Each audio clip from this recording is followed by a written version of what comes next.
माऊली संत ज्ञानेश्वर माऊलींच्या पादुकांना निरास्नान घातल्यानंतर निरेच्या काठावर अतिशय पुरातन असं दत्त मंदिर आहे। यामुळे या घाटाला दत्तघाट असंही म्हणतात। या मंदिराचे पुजारी सचिन गोरखे यांच्याशी बातचीत केली आहे आमचे प्रतिनिधी प्रशांत सागवेकर यांनी।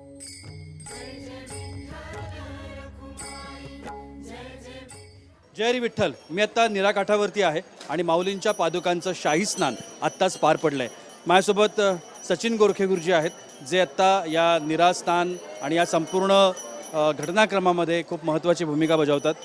स्वागत आहे तुमचं जय महाराष्ट्रमध्ये। सगळ्यात पहिल्यांदा आपण निरास्नानाचं जे महत्त्व आहे ते आपल्या प्रेक्षकांना सांगू। पहिल्यांदा मी जय महाराष्ट्र स्वागत करतो। मी अखंड सेवा तुमची जो मला वाटते 25 होऊन गेली असेल, तुमचे पण मी आभार मानतो। पहिला मी पांडुरंगाचे ध्यान करू।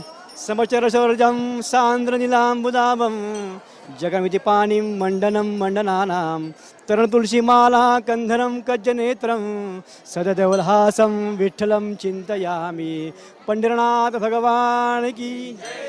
प्रथमतः आम्ही निरावासी के भाग्यन आहोत की आम्हाला हा सोहळा याची बघायला मिळतो। आम्ही निरावासी की आमचे काय पुण्य असेल आणि तुमची कृपा तुम्ही हा सगळ्या लाईव्ह करता, हे तुमचं खरं मुख्य पुण्य आहे। निरा एक इंद्राच्या दरबारची अप्सरा होती। निराही ते तिने एका ऋषीने ते सांगितले, तू तुझ्या एक ऋषी होते ते तपश्चर्या बसले होते, तेव्हा ते सांगितलं तू तुझा तपश्चर्या भंग कर। मग तिने त्याच्या इंद्राचं ऐकलं पाहिजे। इंद्राला दरबार लावून इंद्राची आज्ञा ऐकली, त्या ऋषीची तपश्चर्या भंग केली। आता काय करावे? मग इंद्रा त्या ऋषीने शाप दिला की तू नदी होऊन पडशील। ती ही निरा नदी। ही निरा नदी ही मोरमध्ये वरंदा घाटामध्ये हिरडोशी म्हणून गाव आहे, त्या खोऱ्यातून उगम पावली। आणि हीच नदी निरा आणि करा निरा करा निरा भीमा निरा नरसिंहपूर हा दोघांचा संगम आहे।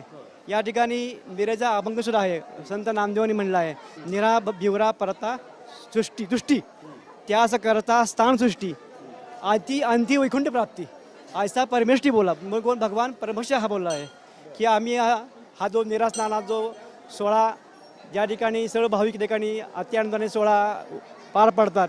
निरास्नाना माऊलींचं स्नानानंतर आत्ता लावलं येते।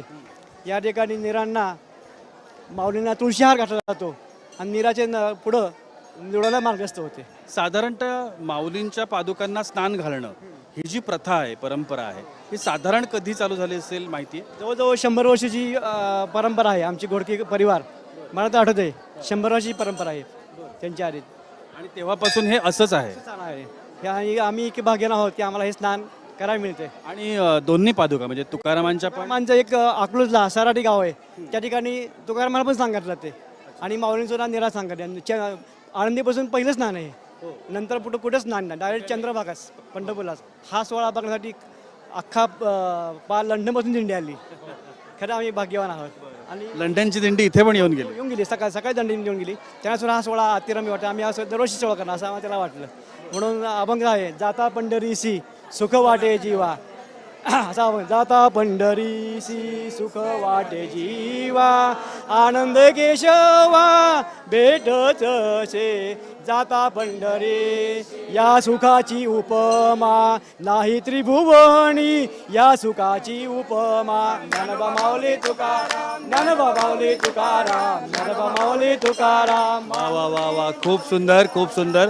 आणि त्यासाठी आमच्या राजबिंदू या प्रायोजकांकडून तुम्हाला हे छोटंसं गिफ्ट आणि तुम्ही खूप छान माहिती दिली, त्यासाठी तुम्हा सगळ्यांचे आभार। तुमची सुद्धा ही एक प्रकारची वारीच आहे आणि ती सुद्धा सुफळ संपूर्ण हो। तुमचे हे सगळं तुम्ही हे भाग्य आम्ही जय महाराष्ट्रामध्ये आम्हाला सगळ्यांना बघायला मिळते। कॅमेरामन नित्यानंद नाईकसह मी प्रशांत सागवेकर, जय महाराष्ट्रसाठी निराकाठावरून।